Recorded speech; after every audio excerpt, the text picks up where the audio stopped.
کل کی خبر ہے، ایران کے جو سپریم لیڈر ہیں انہوں نے شہادت کی صورت میں 3 نام فائنل کیے ہیں، جس کے اندر ان کا اپنا بیٹا شامل نہیں ہے۔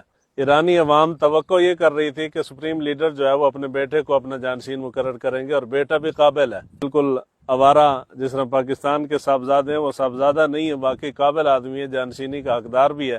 اس کے باوجود ان کی بصیرت کو سلام ہے کہ انہوں نے اپنے بیٹے کو اپنا جانشین نہیں بنایا۔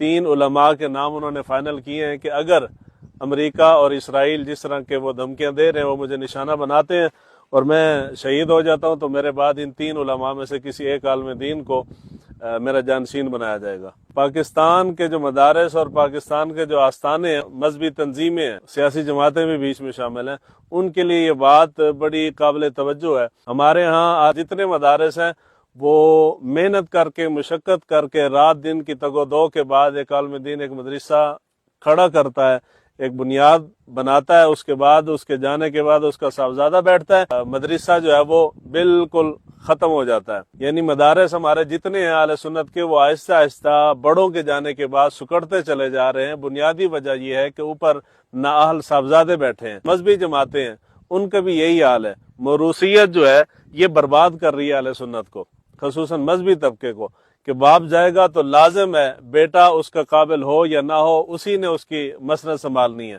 مذہبی جماعتیں ہیں، بڑی بڑی جماعتیں جتنی ہماری دیکھ لیں، پاکستان کے اندر صرف ایک سیاسی جماعت اور ایک مذہبی جماعت، ان 2 کو چھوڑ دیں، مذہبی جماعتوں میں جماعت اسلامی اور سیاسی جماعتوں میں پی ٹی آئی کو چھوڑ دیں، ان کے اندر موروثیت نہیں ہے۔ باقی اہل سنت ہوں یا دوسرے مسالک کی جماعتیں ہوں، ساری جماعتوں کے اندر، مدارس کے اندر یہی موروثیت ہے، اور بربادی ہر طرف سے آ رہی ہے۔ اور دوسرے نمبر پہ آ جاتے ہیں آستانے، تو آستانوں کا تو اللہ ہی حافظ ہے۔ پیر صاحب اور ان کا بیٹا اور ان کے آگے خاندان وہی گدی پہ بیٹھے گا۔ جو مریدین ہے، مریدین کا کام ساری زندگی نسل در نسل پیچھے ہاتھ باندھ کے کھڑے ہونا ہے۔